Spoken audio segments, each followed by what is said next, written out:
नमस्कार, मी प्रशांत कदम. भारत अमेरिकेमधल्या व्यापार कराराबद्दल आज भारत सरकारचं पहिलं ऑफिशियल कम्युनिकेशन अखेर झालेलं आहे. गेल्या काही दिवसांपासून याच्या संदर्भातल्या घोषणा तिकडे अमेरिकेत होत होत्या. आपल्याला आपलं सरकार काय म्हणतंय हे कळत नव्हतं. पण अगदी थोड्या वेळापूर्वी एक इंटरिम ट्रेड ॲग्रीमेंट म्हणजे कशा पद्धतीनं फायनल मसुदा असू शकतो याच्याबद्दलचा एक तात्पुरता मसुदा, सुरुवातीचा प्राथमिक मसुदा आपण ज्याला म्हणता येईल, तो जाहीर झालेला आहे. आणि त्याच्यावरती जर आपण चर्चा करूयात आणि नेमकं काय झालेलं आहे हे समजून घेऊया. गेल्या 2-3 दिवसांपासून फार चर्चा चालू आहे, की 50% वरनं अमेरिकेनं टॅक्स जो आहे तो कमी करून 18% केलेला आहे. पण 50% वरून 18% कमी होणं याला विजय मानायचं, की आधी 0 होता आणि तो आता 18% असणार आहे, याला शरणागती म्हणायचं, याचा नीट विचार होणं आवश्यक आहे. सगळ्यात मोठा याचा जो परिणाम होणार आहे, तो आपल्या कृषी क्षेत्रावरती होणार आहे आणि अमेरिकेसाठी आपण आपलं कृषी क्षेत्र, सगळी शेतीची बाजारपेठ ओपन करतोय का? हा सुद्धा सगळ्यात चिंतेचा विषय आहे आणि म्हणून आजच्या इंटरिम ट्रेड ॲग्रीमेंट मध्ये कृषी क्षेत्राबद्दल नेमकं काय दिसतंय? सरकारची जी भाषा आहे ती नेमकी काय सांगते? हे आपण नीट समजून घेणार आहोत. माझ्यासोबत 2 कृषी क्षेत्रातले तज्ञ आहेत. कृषी अर्थतज्ञ मिलिंद मुरुगकर आणि कॉम्रेड अजित नवले. दोघांच्या पाशी आपण चर्चा करणार आहोत. पण त्याच्या आधी हे जे 2 पानांचं आत्ता जॉइंट स्टेटमेंट आलेलं आहे, त्याच्यामध्ये सगळ्यात महत्त्वाचा मुद्दा हा आहे, म्हणजे सगळ्या मी गोष्टी वाचून दाखवत नाही, चर्चेमध्ये त्या येतीलच. पण पहिलाच जो मुद्दा आहे, तो मला खूप दोघांच्याकडनं नीट समजून घ्यायचा आहे. सुरुवातच यानं होते, की India will eliminate or reduce tariffs on all US industrial goods and a wide range of US food and agricultural products. आता हे प्रॉडक्ट्स नेमके कुठले कुठले असणार आहेत याची अधिकृत यादी आपल्याकडे नाहीये. सरकारनं पण आपल्या बाजूनं प्रचार सुरू केलेला आहे, की आम्ही काही क्षेत्र, काही व्हेजिटेबल्स, काही फ्रुट्स कसे वाचवलेले आहेत वगैरे वगैरे. ते ऑफिशियल गोष्टी ज्या आहेत त्या आपल्याला कदाचित नंतर कळतील. पण याचा नेमका अर्थ काय घ्यायचा? स्कोर आता 18-0 असा झालेला आहे. याच्यामध्ये विजय नेमका कोणाचा मानायचा? मिलिंद मुरुगकर सर, तुमची पहिली कमेंट या इंटरिम ट्रेड अग्रीमेंट बद्दलची नेमकी काय आहे? ट्रम्प यांची एक स्ट्रॅटेजी असते आणि याच्यावर खूप चर्चा आली आहे की ट्रम्प म्हणतात की मी एक अतिशय कुशल असा निगोशिएटर आहे आणि हो. ते स्वतःची अशी आणि अनेक जण म्हणतात की त्यांची ती खासियत आहे की मी कुठलंही डील करतो ते डील मेकर अशी माझी खासियत आहे आणि त्यांची स्ट्रॅटेजी अशी राहिली आहे की आता WTO वगैरे सगळ्या संस्था त्यांनी मोडीत काढलेल्या आहेत. त्यामुळे त्यांना कितीही टॅरिफ आयात शुल्क लावून करता येते. तसं त्यांनी भारतावर 50% आयात शुल्क लावलं. म्हणजे जवळपास 0.3% ऍव्हरेज असं काहीतरी होतं. त्याच्यातून ते 50 वर गेले आणि त्यांची स्ट्रॅटेजी अशी असते की कुठल्याही देशाचं निगोशिएशन करताना त्याच्यावर प्रचंड भरमसाठ आयात शुल्क लावायचं आणि मग कारण अमेरिका हे करू शकते, ते आपल्यावर अवलंबून नाही आहेत, आपण जितके अवलंबून आहोत. असं असल्यामुळे अमेरिका हा दांडगेपणा करू शकते आणि मोठा आयात शुल्क आधी लावायचं. मग प्रचंड त्यांना खाली येण्यासाठी खूप स्कोप असतो. पण तसा तो विकसनशील देशाला, भारतासारख्या देशाला कमी असतो आणि या स्ट्रॅटेजीनुसार ते वागतात. त्यामुळे त्यांनी 50 लावली होती आणि आपण 18 आणायला लावली असं म्हणून आपण जर आनंद साजरा करणार असू तर एक्झॅक्टली आपण ट्रम्प यांचीच भूमिका घेतो असं होईल. बरोबर. कारण ट्रम्पची स्ट्रॅटेजीच ही आहे आणि याच्यावर खूप लिहून आलेलं आहे आणि हा अतिशय ओपन आहे. प्रत्येक देशाशी तसंच करतात की खूप वर आयात शुल्काच्या भिंती लावायच्या आणि मग त्यांना खूप लिव्हरेज असतो आणि मग त्या कमी करतात. त्यामुळे 50 वरून आम्ही त्यांना 18 वर आणलं हे हास्यास्पद ठरेल. कारण मग ट्रम्पच्याच बाजूने तुम्ही बोलताय असं होईल. मुद्दा असा आहे की आपलं आतापर्यंतच जे विशेषतः ऍग्रिकल्चर सेक्टर बद्दल आपण खूप संरक्षणात्मक अशी भूमिका राहिली आणि त्याचा अर्थ आहे याचं कारण अजून 50% जवळपास 50 पेक्षा थोडीशी कमी एवढी लोकसंख्या आपली कृषी क्षेत्रावर आहे. त्यामुळे भारत नेहमीच एका अर्थाने प्रोटेक्शनिस्ट राहिलेला आहे आणि त्याला आधार आहे. आणि तुम्ही जर पाहिलं आधीची सगळी निगोशिएशन जेव्हा व्यापाराचं आंतरराष्ट्रीय व्यापार जेव्हा खुला व्हायचा जेव्हा संबंध आला तर WTOच्या मार्फत आला. 1993 असेल किंवा 2003 असेल किंवा 2003 ला शेवटचे WTOचे निगोशिएशन झाले कानकूनला आणि त्यावेळेला वाजपेयी सरकार होतं. तेव्हा देखील वाजपेयी सरकारची भूमिका ही पूर्ण प्रोटेक्शनिस्ट होती. म्हणजे काँग्रेस काय किंवा भाजप काय, शेती क्षेत्राबद्दल आपण नेहमीच खूप सावधानता बाळगली आणि याला आधार आहे. त्यामुळे या बरोबर. पार्श्वभूमीवर मला काळजी काय वाटते, आता प्रत्यक्षात आपण पुढे चर्चेमध्ये येईल. काळजी अशी आहे की ट्रेड निगोशिएशन्स अमेरिकेच्या बरोबरच्या आपल्या चालू होत्या. मला वाटतं 2 महिने किंवा जास्त त्या चालू, मला आता आकडा आठवत नाही, पण चालू होत्या. आणि त्या स्थगित झालेल्या होत्या निगोशिएशन. म्हणजे त्या ऑनगोईंग निगोशिएशन नव्हत्या, त्या स्थगित झालेल्या होत्या आणि एकदम हा निर्णय जाहीर करण्यात आला. दुसरी असे की जेव्हा निगोशिएशन चालू असतात ना, तेव्हा बातम्या येत असतात की म्हणजे WTOच्या, कारण मी त्यावेळेला मी खूप फॉलो करत होतो, त्याचं रिपोर्टिंग मी कॅन्क्युन करत होतो की प्रत्येकाला की आता एखादा पदार्थ त्याच्यावर या देशाने असा आग्रह धरलाय, मग भारत सरकार असं म्हणतंय, हे डिटेल्स आपल्याला प्रेसमध्ये यायचे. आणि निगोशिएशन कुठपर्यंत गेल्यात अशी कुठलेच डिटेल्स निगोशिएशनची आपल्यापर्यंत येत नव्हते. प्रेसला काहीही माहित नव्हतं, आजही माहित नाही.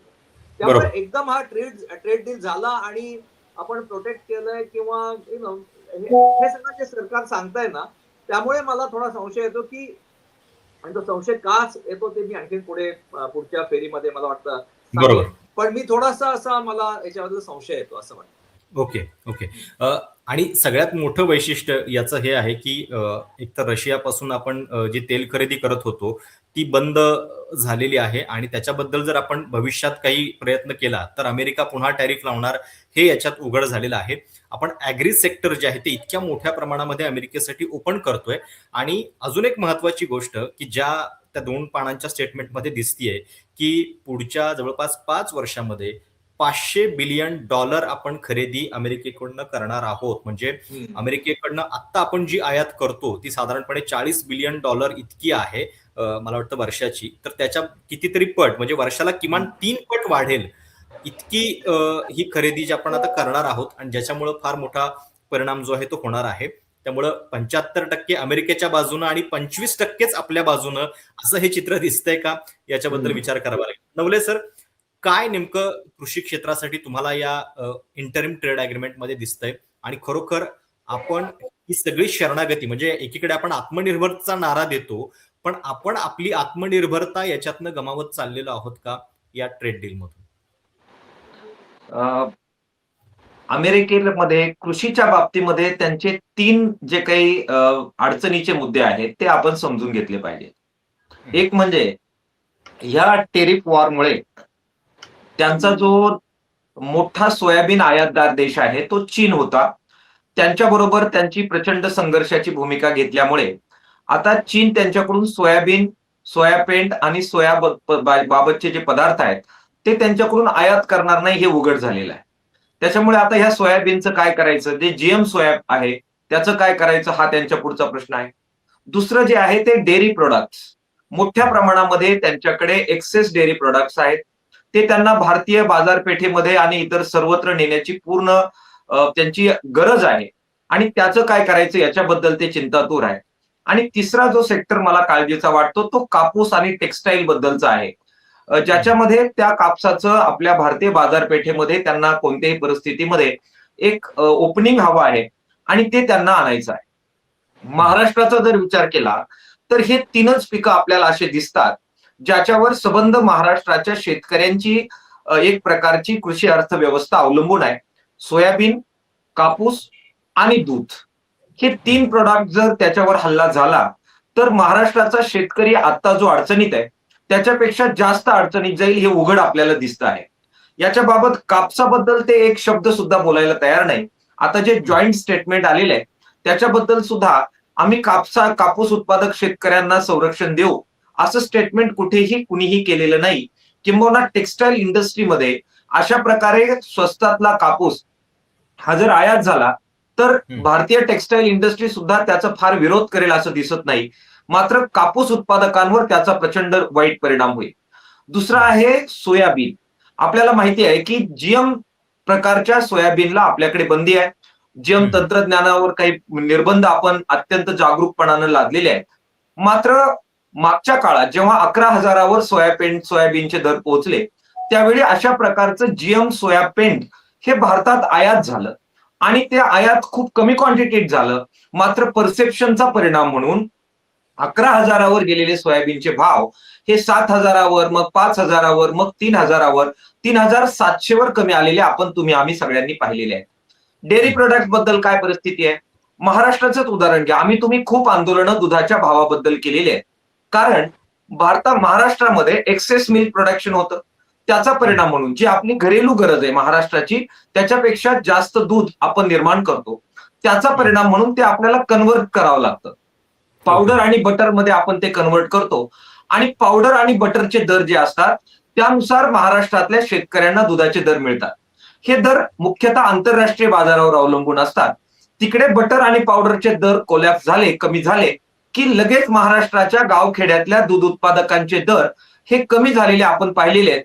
कोविडच्या काळात पाहिलेले आहेत, त्यानंतर पण आपण ते पाहिलेले आहेत. त्याच्यामुळे आपल्या डायरेक्ट आपला जो ऍक्सेस दिला गेलाय त्याच्यापासून भारतीय दूध उत्पादकांचं संरक्षण जर झालं नाही तर 16-17 रुपये प्रति लिटर पर्यंत दूध भाव हे पडलेले आणि मोठ्या प्रमाणात कोविडच्या काळात सुद्धा आपल्याला आंदोलन करावं लागलेलं तुम्ही आम्ही सगळ्यांनी पाहिलेलं आहे. आता ही सगळी बाजारपेठ हळूहळू अमेरिकेला खुली हवी आहे.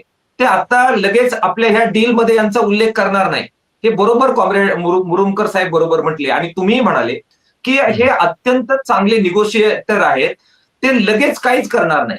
हे ओपनिंग करतील, सुरुवातीला काही बंधनं रिलीज करतील आणि हळूहळू ही संबंध बाजारपेठ सोयाबीनची, कापसाची आणि दुधाची ताब्यात घेतील. आपण बघा, ज्यावेळी अर्थसंकल्प मांडला त्यावेळी मोठ्या प्रमाणामध्ये कशाचा उदय करण्यात आला तर ते नट्सचा करण्यात आला. काय इंडिकेशन होतं? एक मोठा हल्ला होऊ घातलेला आहे. त्याचं एक प्रकारे ते फायरिंग होतं की आम्ही सगळ्या जे नट्स उत्पादक आहेत त्यांना संरक्षण देणार आहोत. आणि आता तुम्ही बघा, घात जो केला गेलेला आहे अमेरिकेतून तो नट्स उत्पादकांवर केला गेलेला आहे. त्याच्यामुळे कृषी सेक्टर धोक्यात आहे. एकच मुद्दा मांडून मी संपवतो की हे जर संरक्षण आपण दिलं नाही तर कोणाबरोबर भारतीय शेतकऱ्यांना स्पर्धा करावी लागेल? अमेरिकेच्या शेतकऱ्यांबरोबर स्पर्धा करावी लागेल, ज्याच्यामध्ये आपण बघा मोठ्या प्रमाणामध्ये अनुदानं अमेरिकी शेतकऱ्यांना मिळतात. किती मिळतात तुम्ही कल्पना करू शकणार नाही.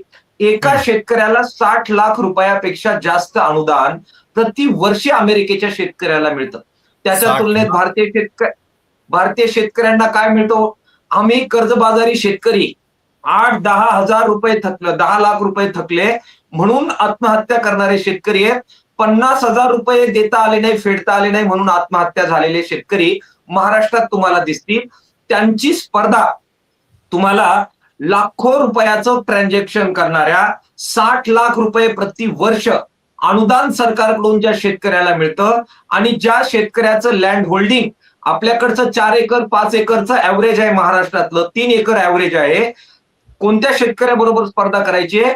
हजारो एकर लँड होल्डिंग असणाऱ्या शेतकऱ्यांबरोबर स्पर्धा करायची. 4% शेतकरी आहेत अमेरिकेमध्ये, भारतामध्ये 50% शेतकरी आहेत. अशी ही विषम स्पर्धा आपण खुली करतो आहोत. संरक्षण काढून टाकणारी ही स्पर्धा आहे.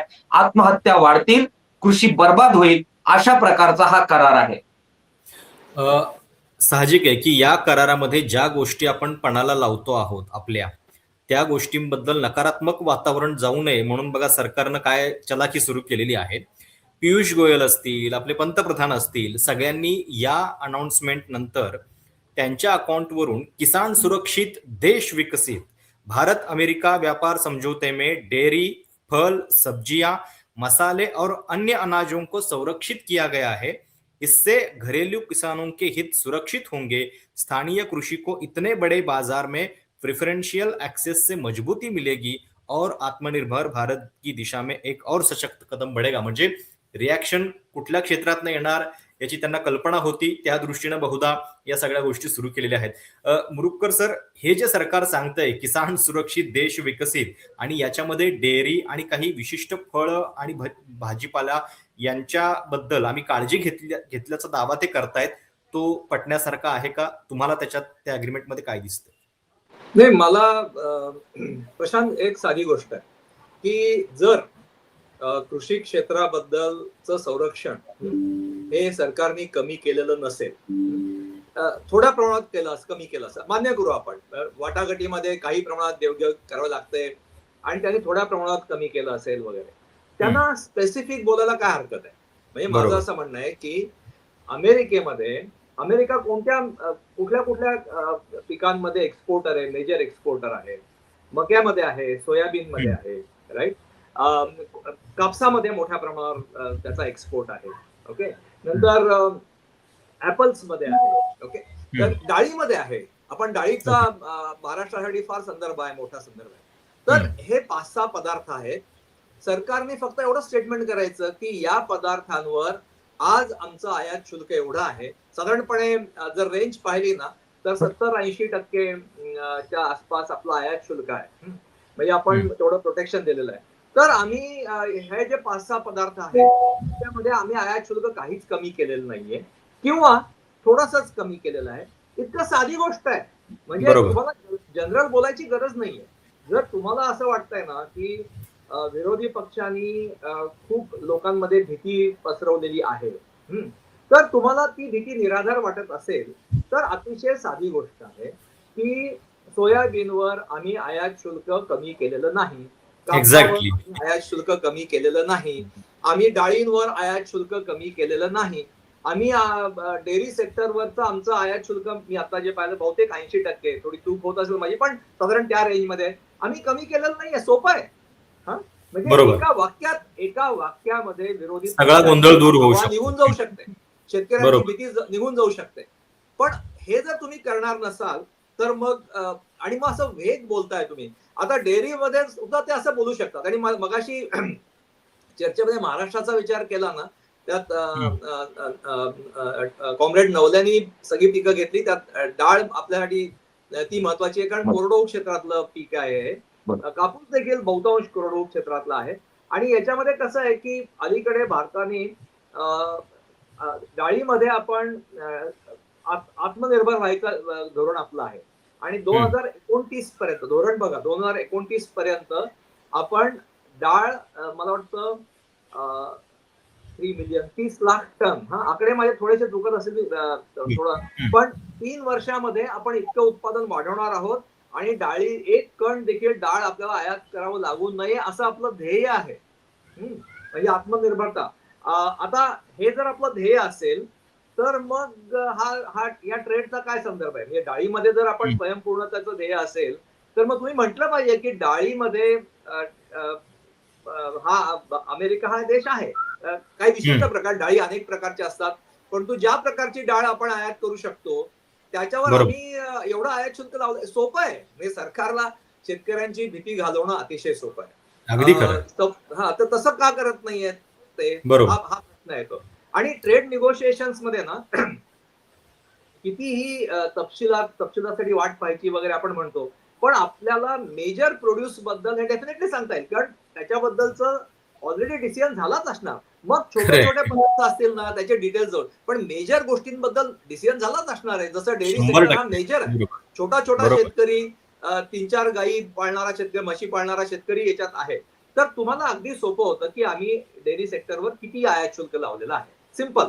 तसं सरकार करत नाही, त्यामुळे मग लोकांना काळजी वाटणं स्वाभाविक आहे.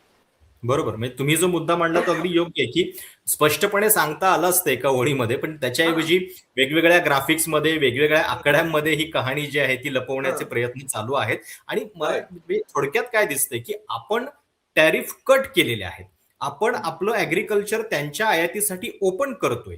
याच्या बदल्यामध्ये अमेरिकेनं काय केलं तर 18% टॅरिफ जो आहे तो कायम ठेवलेला आहे. सोबत आपण त्यांना प्रॉमिस करतोय की $500 बिलियन आम्ही तुमच्याकडनं परचेस करू. आणि युएस आपल्याला काय प्रॉमिस करतंय तर या सगळ्या संदर्भात फ्युचर कन्सिडरेशन हा शब्द त्याच्यामध्ये आहे. म्हणजे आपण प्रॉमिस करून बसलोय आकड्यामध्ये $500 बिलियन आणि ते फक्त फ्युचर कन्सिडरेशन म्हणतायत. मग याला परस्पर देवाणघेवाण म्हणायचं का? हे तर एक मॅनेज्ड डिपेंडन्स झाला आपला. आपण आपली आत्मनिर्भरता जी आहे, आर्थिक आत्मनिर्भरता, ती पूर्णपणे या करारामध्ये हरवून बसतोय का, हा याच्यातला प्रश्न आहे. नवले सर, म्हणजे आता जर आपण इतक्या मोठ्या प्रमाणामध्ये आयात करणार असं वचन म्हणजे आकड्यांमध्ये दिलेलं आहे, कृषी क्षेत्रासाठी तुम्हाला सर्वाधिक धोका जो आहे तो नेमका कुठल्या सेक्टरसाठी जास्त जाणवतोय? मुळात 50% वरून आम्ही 18% हे आणलं अशा प्रकारचा जो प्रोपोगंडा सुरू आहे तो हास्यास्पद आहे आणि संतापजनक सुद्धा आहे. कारण ह्या सगळ्या सापेक्ष गोष्टी आहेत. तुम्ही कुठून सुरुवात केली होती? तर साधारणपणाने अमेरिकेच्या बाबत अशा प्रकारचे जे काही कर होते ते आपल्या भारतीय बाजारपेठेच्या बाबतीमध्ये 3.25% होते. 3% टक्क्यावरून तुम्ही पोहोचलात 18%. म्हणजे 15% आपला लॉस झालेला आहे आणि तुम्ही ते सेलिब्रेट करत आहात. दुसऱ्या बाजूला आपण विशेष दर्जा दिलेले जे देश आहेत व्यापारासाठी त्यांच्यावर किती कर लादत होतो? तर आपल्या भारतामध्ये आपण असे 16% हा कर लादतो विशेष दर्जा असलेल्या देशांवर. शेती क्षेत्रासाठी हा कर 36.8% आहे आणि इतर प्रॉडक्टसाठी तो कर काही बाबत 64.3% आहे. शेती क्षेत्राचा जरी विचार केला तरी आपण 36.8% कर अमेरिकेच्या शेती उत्पादनावर भारतामध्ये जर त्यांना आयात करायचा असेल तर ऍव्हरेज लावत होतो. तो आता आपल्याला 0 लावावं लागणार आहे. मग फायद्याचा व्यवहार झाला की तोट्याचा व्यवहार झाला? सामान्य माणसाला कळेल आपला तोटा झालेला आहे. आपण ते सेलिब्रेट करतो आहोत. दुसरा जो मुद्दा जो मला चर्चेत आणायचा आहे तो नॉन टेरिफ बद्दल आहे. त्याच्याबद्दलच्या अटी लावल्या गेलेल्या आहेत. हे नॉन टेरिफ काय भानगड आहे याची चर्चा होताना दिसत नाही. भारतीय शेतकऱ्यांना संरक्षण देण्यासाठी 3 स्टेप्स आपण घेत असतो. एक आहे आयातीपासून संरक्षण, अनुदानानं स्वस्त झालेला आणि वेगवेगळ्या तंत्रज्ञानामुळे स्वस्त झालेला परदेशी माल हा स्वस्तात जर भारतात आयात झाला तर इथले बाजारभाव पडतात. त्याच्यामुळे अशा आयातीपासून संरक्षण द्यायचं. दुसऱ्या बाजूला आपल्या निर्यातीला प्रोत्साहन द्यायचं आणि भारतीय बाजाराच्या शेती संरक्षणाचं करायचं. दुसरा मुद्दा जो असतो तो अनुदानांचा असतो. हे अनुदान वाढवलं पाहिजे अशा प्रकारची आपली भूमिका आहे. जे जॉईंट स्टेटमेंट डिक्लेअर झालेलं आहे ते जर तुम्ही वाचलं तर तुमच्या असं लक्षात येईल की त्याच्यामध्ये अमेरिकेनं ऑब्जेक्शन घेतलेलं आहे की खूप जादा आपण अशा प्रकारचं अनुदान भारतामध्ये देतो आणि एमएसपी वर सुद्धा अनेक वेगवेगळ्या फोरम मध्ये हे सगळे विकसित देश हे ऑब्जेक्शन घेत आलेले आहे. मला फार आश्चर्य वाटतं की जो देश आपल्या शेतकऱ्यांना 60 लाख रुपयापर्यंतचं अनुदान प्रति शेतकरी देतो तो देश भारतीय अनुदानाबद्दल ऑब्जेक्शन घेतो आंतरराष्ट्रीय वाटाघाटीमध्ये. याच्यापेक्षा दुसरं दुर्दैव आणि हास्यास्पद गोष्ट कोणती असू शकेल? आता त्यांचा पुढचा डाव हा एमएसपी वर असणार आहे. त्यांना खटकते भारतामध्ये दिली जाणारी एमएसपी. खरं तर किती लोकांना अशा प्रकारचे एमएसपीचं संरक्षण मिळतं? ते अत्यंत निग्लिजिबल अशा प्रकारे लोकांना मिळतं. महाराष्ट्रात तर आनंद आहे. थोड्याफार प्रमाणामध्ये धान्यावर पंजाब, हरियाणा, उत्तर प्रदेशच्या शेतकऱ्यांना थोडंफार संरक्षण मिळतं. बाकी कुठेही एमएसपीचं पुरेसं संरक्षण मिळत नाही. आम्ही या संरक्षणासाठी भांडतोय. मात्र आता ह्या करारामुळे एमएसपी सुद्धा बर्बाद होणार. बाजारपेठा ज्या आहेत, बाजार समित्या त्याच्यामध्ये जे थोडंफार आपल्याला संरक्षण होतं ते बर्बाद होणार आहे आणि मोठा घाला हा एमएसपीवर होणार, दिलेल्या आता सध्या तुटपुंज अनुदानावर होणार आणि मोठ्या प्रमाणात स्वस्त बाजारपेठ मिळाल्यामुळे आयातीच्या माध्यमातून सुद्धा मोठ्या प्रमाणामध्ये आपल्यावर संकट येणार. बरोबर मुरुमकर साहेब म्हणत होते की तपशिलामध्ये ब्रह्मराक्षस दडलेला असतो. तपशील डिक्लेअर करा, हेच तर आम्ही मागतोय. तो एकदा झाला की मग आम्ही काय म्हणतो आहोत हे लोकांना समजेल आणि मग लक्षात येईल की फार घाट्याचा सौदा आपण सगळ्यांनी या सगळ्या डीलमध्ये केलेला आहे. ओके. मुरुमकर सर, आता याच्यामध्ये असं आहे की हे इंटरिम ट्रेड अग्रीमेंट आहे, फायनल मसुदा मिड मार्च पर्यंत होईल असं पण एक म्हटलं जात आहे. तर काही होप्स शिल्लक आहेत का? म्हणजे कुठे आपण अजून काही पदरात पाडून घेऊ शकतो का? आपल्या शेतकऱ्यांना वाचवू शकतो का? त्या दृष्टीनं तुम्हाला काय दिसतंय? सरकारकडे असलेले काही पर्याय किंवा कृषी क्षेत्रानं नेमक्या कुठल्या गोष्टींची मागणी केली पाहिजे त्याच्याबद्दल काय? प्रशांत, कसं आहे की WTO मध्ये जेव्हा निगोशिएशन होतात ना तेव्हा आपण ह्यात म्हणजे हे सगळं चर्चेसाठी खुलं होत होतं. आठवत असेल आपल्याला की कुठल्या पदार्थावर काय काय टॅरिफ्स आहेत, आयात शुल्क किती आहे, इतर देश किती लागतात, हे सगळं इतकं ट्रान्सपरंटली सगळ्यांसाठी अवेलेबल होतं चर्चा करायला. आज तसं काही नाही अवेलेबल. आपल्याला काही निगोशिएशन कुठल्या काहीच माहित नाही आपल्याला.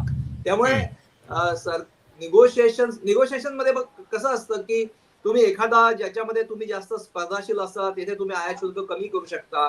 जिथे स्पर्धाशील नाही आहात आणि जिथे तुम्हाला काही प्रोटेक्शनची गरज आहे तेव्हा आयात शुल्क, हे जे देवघेव करार करतो ना त्या देवघेवीचं स्वरूप किंवा ते असं काही आपल्यासमोर काहीच नाहीये, राईट.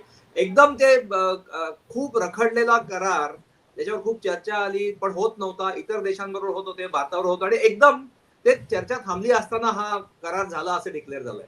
त्यामुळे बरोबर. तुमच्या प्रश्नाला हम्म. मला नाही माहिती मला काय उत्तर द्यावं याच्यामध्ये, की हम्म. You know. पण आणखीन एका क्षेत्राचा आपण उल्लेख केला नाही, पोल्ट्री. अमेरिकेत म्हणजे पोल्ट्री उद्योगाच्या बद्दल देखील मला थोडी काळजी वाटते, कारण अमेरिकेतून चिकन लेग्स येण्याची मोठी शक्यता आहे, आणि त्याचा पोल्ट्री उद्योगावर कसा परिणाम होईल हाही एक मोठा त्याच्या एथनॉलची सुद्धा त्यांनी इम्पोर्ट होऊ शकतं. सो हे आणखीन गोष्टी आहेत. आणि जसं नवले म्हणत होते ना मगाशी, तो सबसिडीचाही मुद्दा आहे, की कसं होतं की WTO मध्ये सबसिडी हा मुद्दा चर्चेला गेला, ते सगळे लक्षात घेतल्या गेले आणि काही प्रमाणात प्रोटेक्शन देता आलं. आता सबसिडी अमेरिका म्हणू शकते आम्ही सबसिडी एवढी देत नाही आहोत, आम्ही या प्रकारे देतो, त्या प्रकारे देतो, त्याचा काही उत्पन्नाच्या किमतीवर परिणाम होत नाही, आणि आपण काही क्वेश्चन करू शकत नाही. म्हणजे हाच तर द्विपक्षीय याच्यातला प्रॉब्लेम आहे, की याच्यात ट्रान्सपरन्सी मोठ्या प्रमाणावर गेलेली आहे. आणि जसं कॉम्रेड नवले म्हणाले तसं MSP शी संबंध आहेच. म्हणजे आता बघा की PM आशा नावाची जी स्कीम आहे त्याच्यामध्ये डाळींचा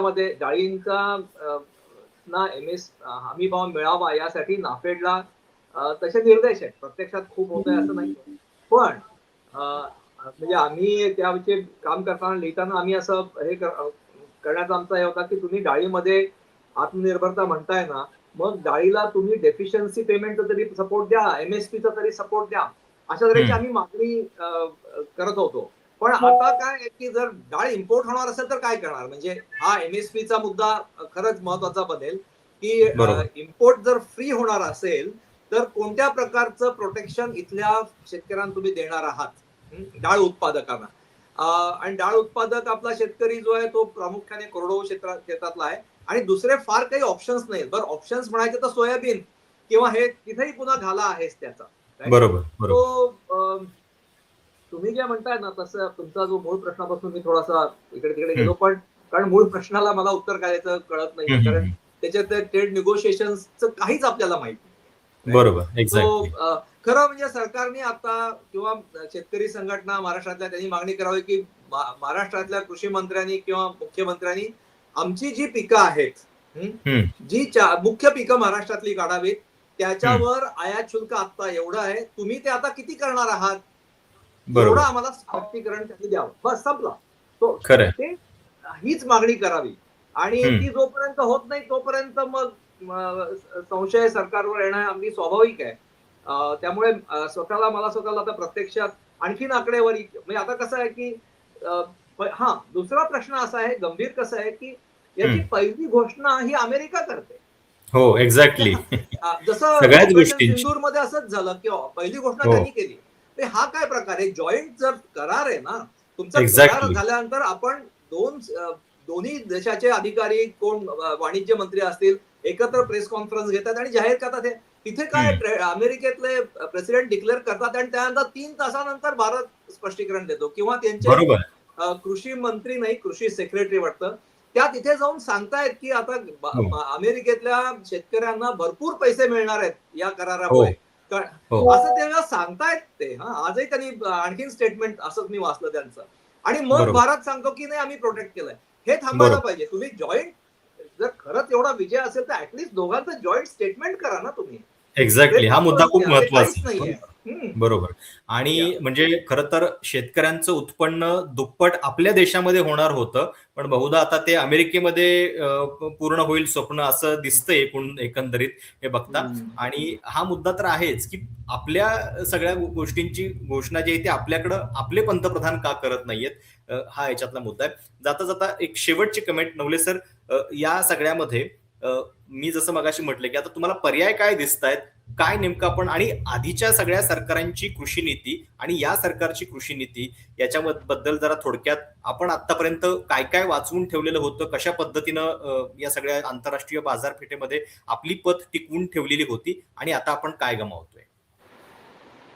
हे बघा, तुम्ही आता ज्यावेळी अमेरिकेच्या करारामध्ये एंटर करता त्यावेळी आपण काय गमावतो, तर बाकीचा बाजार गमावतो. आता अमेरिका तुमच्या बरोबर असेल तर चीन तुमच्या बरोबर असणार नाही, रशिया तुमच्या बरोबर असणार नाही. त्यांच्याकडून मिळणारं स्वस्ताचं तेल आता तुम्हाला घेता येणार नाही, पेट्रोलियम पदार्थ, आणि महागाचं अत्यंत प्रक्रिया करण्यासाठी जटिल आणि अवघड असलेलं आणि खराब असलेलं तेल तुम्हाला आता घ्यावं लागणार आहे, आणि जे स्वस्तात होतं ते तुम्हाला आता घेता येणार नाही. अशा अनेक बाकीचे जे निर्यातदार देश आहे ते आता तुमच्या बॅड लिस्टमध्ये असतील. अमेरिकेच्या गुड लिस्टमध्ये जाताना तुम्हाला ते गमवावं लागणार आहे, नंबर एक. नंबर दोन, तुम्हाला कंपल्सरी वस्तू घ्याव्या लागणार आहे.